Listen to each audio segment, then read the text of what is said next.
মা বাবাকে গালি দিতে হয় না বন্ধু। তারা যদি মনের অজান্তে সন্তান যদি মা বাবার কলিজায় আগুন দিয়ে আল্লাহর আরশে আগুন লেগে যায়, বিশ্বাস করেন না? নবীকে যখন প্রশ্ন করা হলো, ইয়া রাসূলুল্লাহ, আমার কাছ থেকে সবচেয়ে মিষ্টি আচরণ পাওয়ার হক কার? নবী বললেন, ক্বালা উম্মুকা, তোমার মা। আবার প্রশ্ন করলেন, ক্বালা সুম্মা মান, তারপরে কে? নবী বললেন, ক্বালা উম্মুকা, তোমার মা। আবার প্রশ্ন করলেন, ক্বালা সুম্মা মান, নেক্সট কে? ইয়া রাসূলুল্লাহ, নবী বললেন, ক্বালা উম্মুকা ইউর মাদার। তিনবার প্রশ্ন করলেন, তারপরে আবার বললেন, ক্বালা সুম্মা মান, তারপরে কে? আমার নবী বললেন, ক্বালা আবুকা ইউর ফাদার। জোরে জোরে কোন আল্লাহু আকবার। আমি শুধু আপনাদেরকে বোঝানোর জন্য একটার পর একটা এক্সাম্পল দিচ্ছি বন্ধু। কষ্ট হয়, বুঝতে অসুবিধা হয়, আলোচনা শুনতে ভালো লাগে। কার কার কাছে ভালো লাগে হাত তোলেন। 2 হাত তুলতে হবে, 2 হাত সোজা করে। সবার কাছে ভালো লাগে হাত নামান। বন্ধু, আমি আপনাদেরকে হাদিস শরীফের হাদিসটা অনেক বড়, ছোট্ট একটা অংশ আমি আপনাদেরকে শুধু শোনাবো। সেই ব্যক্তি, তার নাম হলো হযরত জুরাইজ। তিনি আল্লাহ এবং আল্লাহর হাবিবের অনেক বেশি পাগল ছিলেন। আমরা জামাতে নামাজ পড়ি কি পড়ি না? উনি কিন্তু লোকালয়ে নামাজ পড়তে, ইবাদত করতে ভালোবাসতেন না। লোকালয় থেকে নির্জনে একটা হুজরা বানাইয়া আইনি ওখানে বন্ধু ইবাদত বন্দেগি করতেন। একদিন তিনি, হুজরাটা ছিল মাটি দিয়ে বানানো, একদিন তিনি নামাজরত অবস্থায় বাইরে থেকে মা ডাকছে, বাবা বাবা জুরিজ, তুমি কোথায় গো? আমি মা এসেছি তোমার সাথে দেখা করার জন্য। জুরিজ কিন্তু তখন নামাজের নিয়ত বেঁধে রেখেছে, নামাজরত অবস্থায়। এবার জুরিজ আল্লাহকে ডেকে ডেকে বলে, মনে মনে বলতেছে, মনিব মনিব, আমি তো নামাজের নিয়ত করে ফেলেছি গো মাওলা, আমি কি নামাজ শেষ করব নাকি মায়ের ডাকে সাড়া দিব? সর্বশেষে তিনি সিদ্ধান্ত নিলেন, না না, আমি নামাজটাই চালিয়ে যাই, মায়ের সাথে পরে দেখা করব। বন্ধু, তিনি নামাজটা শেষ করে ফেললেন। নামাজ শেষ করার পরে এবার তিনি কি করলেন? জুরিজ হুজরার বাইরে এসে দেখে রে, মা স্থান পরিবর্তন করেছেন, ত্যাগ করেছেন। তার মানে মা চলে গেছেন, মা নাই। আজকের দিন মায়ের সাথে দেখা হলো না। আল্লাহু আকবার। মা চলে গেলেন। জুরিজ বন্ধু নামাজ শেষ করলো। আবার পরের দিন, দ্বিতীয় দিন আবার জুরিজ নামাজরত অবস্থায়, ঠিক নামাজরত অবস্থায় বন্ধু আবার জুরিজের মা আসলো জুরিজের সাথে দেখা করার জন্য। মা আজকে গতকালকের মতো আবার বারবার ডাকতেছে, বাবা গো বাবা গো, আমি মা এসেছি তোমার সাথে দেখা করার জন্য। বন্ধু, মায়ের কলিজায় আগুন দিও না। ও বন্ধু, মায়ের কলিজায় আগুন লাগলে তোমার দুনিয়া এবং আখিরাত পুরে সব ছাই হয়ে যাবে। বন্ধু, আজকেও জুরিজ নামাজ পড়লেন। নামাজ শেষ করার পরে বাইরে এসে দেখলেন আজকে মা দুঃখিনী না, এখান থেকে চলে গেল। বন্ধু, হাদিস খানা কিন্তু বুখারী এবং মুসলিম শরীফের হাদিস, সিয়াসিত্তার অন্যতম গ্রন্থ। হাদিসের আগে অনেক লম্বা একটা অংশ আছে বন্ধুরি আমার। এবার তৃতীয় দিন চলে আসলো। আবার তৃতীয় দিন আবার জুরিজ নামাজরত অবস্থায় আবারও মা আসলো দেখা করার জন্য। আজকেও জুরিজের সাথে মায়ের দেখা হলো না। তিনি নামাজ শেষ করে বাইরে এসে দেখে মা নাই, মা চলে গেছে। মা একে 3 দিন করে আসলো, সন্তানের সাথে দেখা করতে পারলো না। এই দুঃখ তিনি সইতে পারলেন না। আল্লাহকে একটা ডাক দিয়ে বললেন, মাবুদ মনিব মনিব, এক এক করে 3 দিন আসলাম মায়ের সাথে দেখা করার জন্য, দেখা করতে পারলাম না। তুমি তাকে বেশ্যা মহিলার মুখ না দেখাইয়া মরণ দিও না। আওয়াজ দিয়ে বললেন নাউজুবিল্লাহ। সন্তান কি গালি দিছে? কিছু করছে? সন্তান কি নামাজ পড়তেছে? কি করতেছে? নামাজের চাইতে উত্তম ইবাদত আসেনি? কথা বলেন না কেন? ইমানের পরে সর্বপ্রথম শ্রেষ্ঠ আমল কোনটা? এবার বন্ধু চলে গেল মা দুঃখিনী। এবার পাশেই ছিল এক বেশ্যা মহিলা, তার গর্ভে সন্তান। ধীরে ধীরে সন্তান বড় হলো। বন্ধু, সন্তান প্রসব করলো বেশ্যা মহিলা। সব মানুষ তাকে প্রশ্ন করলো, রে তুমি সন্তান কোথা থেকে এনেছো? কই সন্তান এনেছি জুরিজের কাছ থেকে। আরেকবার বলেন না নাউজুবিল্লাহ। জুরিজ কিন্তু কিছুই জানে না। কথা বলেন না কেন? সেই সম্পর্কে কিছু জানে না। এবার লোকে এলো বন্ধু, মানুষের কাছে ছড়িয়ে ছিটিয়ে গেল। ছড়িয়ে ছড়াইতে ছড়াইতে বন্ধু মানুষগুলো আসলো হুজুরের কাছে। মানুষ এসে জুরিজের হুজরাটা ভেঙে ফেললো, টেনে হেসড়ে তাকে হুজরা থেকে নামালো। সে বলল, কি রে, আমার অপরাধ কি? আমি কি করেছি? বন্ধু, কি করেছি? তারপরে অনেক বড় ঘটনা তিনি সর্বশেষে বললেন, তুমি বেশ্যা মহিলার গর্ভে সন্তান দিয়েছ, অবৈধ সন্তান। এবার জুরিজ একটা ডাক দিয়ে বলল, আমার জন্য পানি নিয়ে এসো। গাঠুরি দিয়ে বন্ধু পানি নিয়ে আসলো। পানি নিয়ে আসার পরে তিনি ওযু বানাইলেন, আবার নামাজ পড়লেন।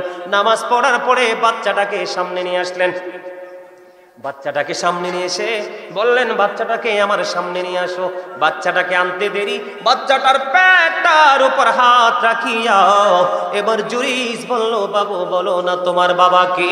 এবার ওই ছোট্ট বাচ্চা দেখিয়ে দিয়েছে, ওই রাখাল আমার বাবা। জোরে জোরে বলেন না সুবহানাল্লাহ। কিছু বুঝতে পারছেন নি? সন্তান নামাজের অবস্থা, মা দুঃখ পাইছে, আল্লাহর কাছে বদদুয়া দিছে, বদদুয়া কবুল হইছে কি হইছে না? তার গায়ে আঘাত পর্যন্ত করেছে।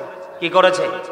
জুরিজকে মারছে পর্যন্ত, হুজরাটা ভেঙে ফেলেছে, টেনে হেসড়ে তার হুজরা থেকে বের করেছে।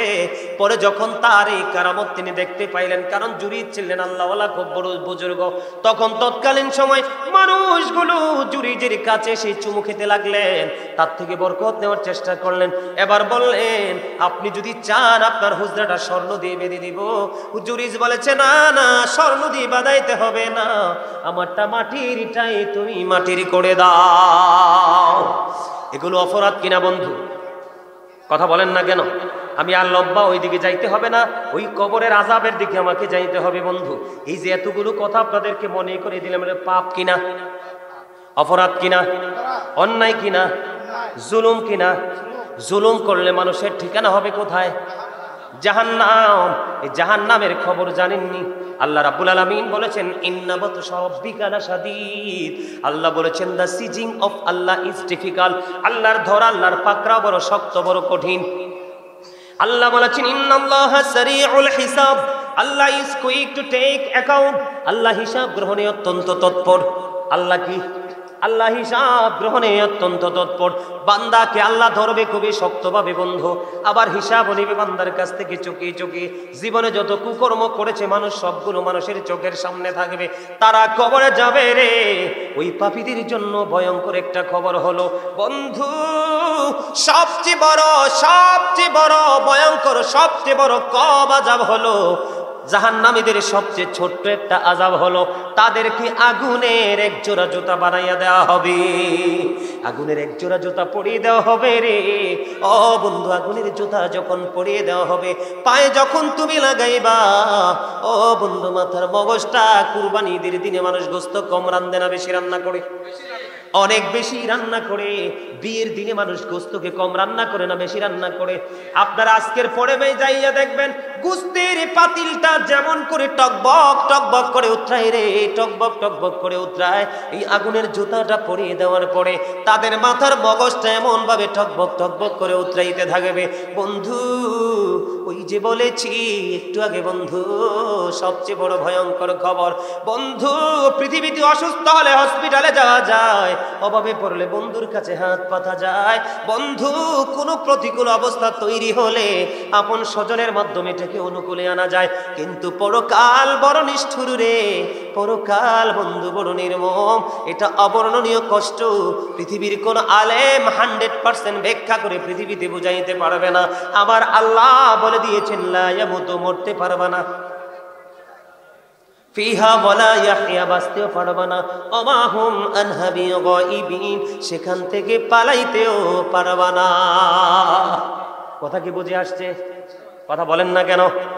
এর চেয়ে বড় আযাব, এর চেয়ে বড় যন্ত্রণা আর কি কিছু আছে? অবরুদ্ধ এক প্রাচীরের মধ্যে কি আপনাকে অবরোধ করে যখন রাখা হয়, আপনি বাঁচতেও পারবেন না, মরতেও পারবেন না, পালাইয়া যাইতেও পারবেন না। ও আজকার আল্লাহ কোরআন শরীফের 30 পারা সূরা ইনফিতরে আল্লাহ বলেছেন, people will not die that day, people will not be able to life that day, people will not be able to escape that day. সেদিন মানুষ বাঁচতেও পারবে না, মরতেও পারবে না, পালাতেও পারবে না বন্ধু। আগুনের এক জোড়া জুতা পরিয়ে দেওয়া হবে রে।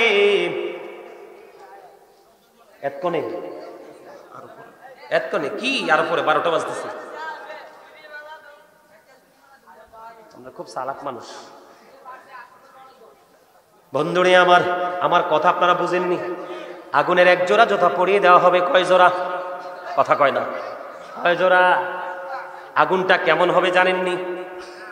আগুনটা কেমন হবে জানেন না? ও বন্ধু আমার দিকে তাকান, জাহান্নামের আগুনটাকে 1000 বছর তাপ দেওয়া হয়েছে, আগুনের রং হয়ে গেছে বন্ধু লাল। আল্লাহ রাব্বুল আলামিন আরো 1000 বছর তাপ দেওয়া হলো রে, আগুনের রং হয়ে গেল বন্ধু সাদা। আরো 1000 বছর তাপ যখন দেওয়া হলো গো, আগুনের রং হয়ে গেছে বন্ধু কালো। একে একে 3000 বছর পর্যন্ত আগুনটাকে তাপ দিয়ে উত্তপ্ত করা হলো। এই আগুনের তাপ এতটাই উত্তপ্ত হয়েছে বন্ধু, এই আগুনের এক জোড়া জুতা জাহান্নামীদের পায়ে পরিয়ে দেওয়া হবে। আপনারা জানেন না, ফুলসিরাতের পোল যখন পার হবেন তখনই জান্নাতি। কথা বলেন না কেন?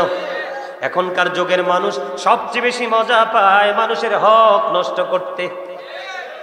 পায় কি পায় না? আপনাদেরকে আমি বলে দেই বন্ধু, আপনাদেরকে বলে দেই জাহান্নামীদের সিমটমটা কেমন হবে। ফুলসিরাতের পুল 30,000 বছরের রাস্তা হবে রে। বন্ধু এটা চুলের চাইতে চিকন হবে, হীরার চাইতে দার হবে। মুমিন বিজলির মতো পার হয়ে যাবে, কারণ মুমিনকে সাহায্য করার মতো অসংখ্য ওই দিন ব্যবস্থা থাকবে। এর মধ্যে অন্যতম হবে হযরত জিবরাইল। যদি বলেন না সুবহানাল্লাহ। বন্ধুরি আমার, যারা ডাইরেক্ট মানুষের হক নষ্ট করবে অথবা ইনডাইরেক্টলি মানুষের হক নষ্ট করবে, ফুলসিরাতের পোলের উপর উঠতে দেরি রে।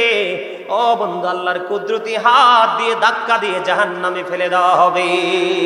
জোরে জোরে বলেন না নাউজুবিল্লাহ, আর জোরে বলেন না নাউজুবিল্লাহ। রং দেখছেন, রঙের ডিব্বা কিন্তু এখনো দেখেন নাই, ঠিক কিনা বলেন? আরো জোরে। আলু খাইতে অনেক মজা, সব সবজির সাথে মিলে যায়, কিন্তু উৎপাদন যে কত কঠিন সেটার খবর পাবলিক জানে না, ঠিক কিনা বলেন? সারাটা জীবন জাহান্নামের কথা শুনেছেন বন্ধু, এটা যে কত ভয়ঙ্কর আপনারা বন্ধু সেটা জানেন না। এই পৃথিবীর বুকে মানুষ পানির পিপাসা লাগলে পাগল হয়ে যায়। কাল কিয়ামতের দিন পানির পিপাসায় যখন ছটপট ছটপট করবে রে, ও বন্ধু এতটাই উত্তপ্ত গরম পানি তার মাথার মধ্যে ঢেলে দেওয়া হবে। কোথায়? মাথায় ঢেলে দেওয়া হবে। বন্ধু তাদের ভিতর থেকে সব কিছু লিকুইড হয়ে বের হয়ে যাবে। লিকুইড বুঝেননি? Juice, juice. কথা বলে না কেন? একেবারে নরম পাতলা। কথা কন না কেন? কি হয়ে যাবে? পাতলা হয়ে যাবে, সব কিছু বন্ধু বের হয়ে যাবে। ওই যে বলেছি, বাঁচতেও পারবা না, মরতেও পারবা না, পালাইতেও পারবা না। জোরে জোরে নাউজুবিল্লাহ, আর জোরে বলেন না নাউজুবিল্লাহ। জাহান্নামের কথা শুনলে ভয় লাগে কি লাগে না? মাইশা যখন প্রশ্ন করলো, ইয়া রাসূলুল্লাহ, ইয়া হাবিবাল্লাহ, নবী গো, ও নবী, কাল কিয়ামতের দিন মানুষগুলো উলঙ্গ থাকবে, কয় হ উলঙ্গ থাকবে, নারী পুরুষ কি সবাই, কয় হ। তারা কি একজন আরেকজনের দিকে নজর দিবে কিনা? আমার নবী একটা ডাক দিয়ে বললেন, আয়েশা রে, ওই দিনটা তো ভয়ঙ্কর হবে, এত বিপজ্জনক হবে রে, ওই দিন কেউ কারো দিকে নজর দেওয়ার কোনো সুযোগ থাকবে না। সবাই সবার আপন আপন চিন্তায় বন্ধু পাগল পাড়া থাকবে। কি থাকবে? সবাই সবার আপন আপন চিন্তায় বন্ধু পাগল হয়ে যাবে। জাহান্নাম এত ভয়ঙ্কর। আমি আপনাদেরকে বলি বন্ধু, একটা জাহান্নামীদের জন্য একটা খাবারের ব্যবস্থা আছে, আযাবের শেষ নাই। একটা খাবার আছে, কোরআনে এসেছে, সেটার খবর, সেটার নাম হলো বন্ধু জাক্কুম। সেটার নাম কি? যেটার নাম হলো জাক্কুম। এটা এতটাই বিষাক্ত, এই মুহূর্তে যদি জেরিন শাহ বাগার এলাকায় একটা ফোঁটা জাক্কুম যদি পড়ে বন্ধু, গোটা পৃথিবীর মাটি বিষাক্ত হয়ে যাবে। কি হয়ে যাবে? গোটা পৃথিবীর মাটি বিষাক্ত হয়ে যাবে রে। কিয়ামত পর্যন্ত পৃথিবীতে কোনো শস্য জন্ম হবে না। এটা পাপীদেরকে খাইতে দেওয়া হবে। কত ধরনের পাপ, পাপের কোনো শেষ নাই।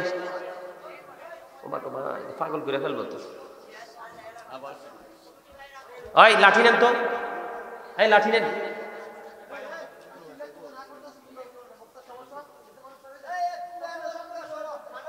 আমার কথা কি আপনারা বুঝতেছেন?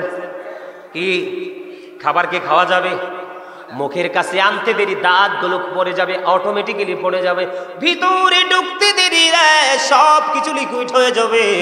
বাঁচতেও পারবা না, মরতেও পারবা না, পালিয়ে যেতেও বন্ধু পারবা না। আরো ভয়ঙ্কর খবর আছে পাপীদের জন্য, বলবো। হাদিস শরীফের মধ্যে এসেছে পাপী যারা জাহান্নামী, যারা বদকিসমত যাদের, তাদের জন্য আরেকটা খাবারের খবর এসেছে বন্ধু, সেটার নাম হলো তিনাতুল খাবাল।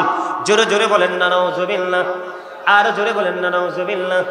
ইয়া রাসূলুল্লাহ, ইয়া হাবিবাল্লাহ, নবী গো, ও প্রাণের নবী, এই তিনাতুল খাবালটা কি গো? আরেকটা জাহান্নামীর নিংড়ানো রক্ত, পোজ অথবা ঘাম। এত আস্তে নাউজুবিল্লাহ, আমার কথা আপনারা বুঝেন নাই? মানে একটা জাহান্নামীকে আরেকটা জাহান্নামীর নিংড়ানো রক্ত, পোজ অথবা ঘাম খাইতে দেওয়া হবে। ঘামের গন্ধ কইলে তো কেউ কারো কাছে বসে না, ঠিক কিনা বলেন? খাবারটা যদি জাস্ট একটু বাসি হয়ে যায়, বাসি গন্ধ আসে, সেটা খায় না। পাপীদেরকে সেটা খেতে দেওয়া হবে। উপায় আছে? উপায় যেহেতু নাই, আমাদেরকে উপায় খুঁজে বের করতে হবে। কি করতে হবে? উপায় খুঁজে বের করতে হবে। সেই উপায়টা বিভিন্ন ভাবে করা যায়। কিভাবে? যেমন ধরেন আজকের মাহফিল হয়েছে, আপনারা সবাই দান করছেন না? কথা কয় না? দানের মাধ্যমে বন্ধু আল্লাহকে রাজি করা যায়, নামাজের মাধ্যমে আল্লাহকে রাজি করা যায়, রোজা রাখার মাধ্যমে আল্লাহকে রাজি করা যায়, ঠিক কিনা বলেন? বিপদগ্রস্ত মানুষকে উদ্ধার করার মাধ্যমে আল্লাহকে রাজি করা যায়। এমনি করে করে যেই যেই কাজগুলো আল্লাহ এবং আল্লাহর হাবিবের পছন্দ, ওই পছন্দনীয় কাজগুলোর মধ্যে আল্লাহকে রাজি করা যায়। কথা বলেন ঠিক না বেঠিক? জাহান্নামের মধ্যে বন্ধু পাহাড় আছে, এত বড় পাহাড়, এটার মধ্যে জাহান্নামীরা কন্টিনিউ উঠতে থাকবে রে, উঠতে কম পক্ষে 70 বছর সময় লাগবে। আবার ওখান থেকে বন্ধু গড়াগড়ি দিয়ে পড়বে রে, কন্টিনিউ তার জন্য এটা বরাদ্দ থাকবে। বাঁচতেও পারবো না, মরতেও পারবো না, পালাতেও পারবো না। কোনো বন্ধু বান্ধব, আত্মীয় স্বজন এবং কত আদরের স্নেহের সন্তান, এই সন্তান পর্যন্ত কাজে লাগবে না। যদি আপনি নেক সন্তান পৃথিবীর বুকে রেখে যেতে পারেন, তাহলে আপনার জীবন পুরোটাই ধন্য হয়ে যাবে। এখন বর্তমানে মানুষ সবচেয়ে বেশি পাপই করে। কি করে? ভালো কাজ করার মতো মানুষ খুঁজেই তো পাওয়া যায় না, ঠিক না? ঠিক বলেন আরো জোরে। বর্তমানে আমাদের পাপের কোনো শেষ নাই। কথার দ্বারা, চলার দ্বারা, চিন্তার দ্বারা, চোখ দ্বারা, হাত দ্বারা, পা দ্বারা অপরাধের কোনো শেষ নেই। সম্মানিত উপস্থিতি, আমরা জাহান্নামের ভয়াবহতা, জাহান্নামের ভয়ঙ্কর রূপ, এটা আমরা যখন প্র্যাকটিক্যালি দেখব, তখন কিন্তু আমাদের আর কোনো উপায় থাকবে না। ওই পরিস্থিতির মুখোমুখি হওয়ার আগেই আমাদেরকে সচেতন, আমাদেরকে কি হতে হবে? সচেতন হতে হবে, আমাদেরকে অ্যালার্ট হতে হবে, অন্যথায় আমাদের কোনো উপায়। কারণ পৃথিবীটা একেবারেই বর্তমানে মানুষ নষ্ট করে দিচ্ছে। শোনেন, এখন বর্তমানে পৃথিবীর অবস্থা খারাপ না? খারাপ। এটার জন্য দায়ী কে জানেন? আমরা। কারা? আল্লাহ কোরআন শরীফে সূরা ইউনূসের 44 নম্বর আয়াতে আল্লাহ বলেছেন, ইন্নাল্লাহা লা ইয়াজলিমুন নাসা শাইয়্যা ওয়ালাকিন্নান নাসা আনফুসাহুম ইয়াজলিমুন। আল্লাহ রাব্বুল আলামিন বলেছেন, আল্লাহ বান্দার উপর কি করেন না? জুলুম, অত্যাচার করেন না। বান্দা নিজেই নিজের উপর জুলুম করে, অত্যাচার করে। মানুষ নিজেই নিজের উপর কি করে? অত্যাচার করে। তাইলে দোষ কেউ দিতে পারবেন? আরো জোরে বলেন, কাউকে দোষ দিতে পারবেন? দেখেন, একটা মানুষ যদি বর্তমানে যদি সে বস্ত্রহীন হয়, তার দিকে মানুষ তাকাইয়া হাসতে হাসতে কি হয়ে যাবে? শেষ হয়ে যাবে, ঠিক না? কিন্তু হাসরের ময়দানে উলঙ্গ থাকবে, কারো বডিতে কোনো কাপড় থাকবে না, কিন্তু কেউ কারো দিকে তাকাইবার মতো সেই সুযোগও থাকবে না। এত ভয়ঙ্কর হবে সেই দিনটা। কথা বলেন। সম্মানিত উপস্থিতি, আমার আলোচনা আপনারা কি বুঝতে পারছেন? হ্যাঁ, আমি আপনাদেরকে কিছু জিনিস স্মরণ করে দিচ্ছি। এইরকম অসংখ্য অপরাধ আমরা প্রতিনিয়ত করছি। আল্লাহ যেন আমাদেরকে অপরাধ থেকে বেঁচে থাকার তৌফিক দান করে। সকলে বলেন আমিন। আরো জোরে বলেন আমিন। মাহফিলে কি তাবারুক আছে? তাবারুক বিরানি। সম্মানিত উপস্থিতি, আপনারা আমি কিন্তু আলোচনা শেষ করে দিচ্ছি। আপনাদের সাথে আমার কিছু কথা, সে কথা হলো মাহফিল কর্তৃপক্ষ তারা আমাকে একটা অনুরোধ করেছেন। এই অনুরোধের ক্ষেত্রে আমি আপনাদের সাথে কিছু কথা বলবো। আপনারা কি একটু শুনবেন কথাগুলো? একটু সময় দিবেন? আজকে যেখানে মাহফিলটা হয়েছে, আপনারা সবাই সহযোগিতা করছেন না? আগামী বছর মাহফিলটা হোক, এটা কি আপনারা সবাই চান? সবাই চান। তো সবাই চাইলে যার যার জায়গা থেকে আপনাদেরকে একটু আগামী বছর মাহফিলের জন্য একটু সাহায্য করতে হবে। আগামী বছর মাহফিলের জন্য একটু সাহায্য করতে হবে। আপনারা কি একটু সাহায্য করবেন? হ্যাঁ, কথা কয় না, সাহায্য করবেন না? আমি কি বলছি যে আপনার প্রেশার দিছি যে আপনি একবারে দিতেই হবে এত হাজার এত হাজার এত লাখ? বলছি সাহায্য মানে কি একটা টাকাও তো দান,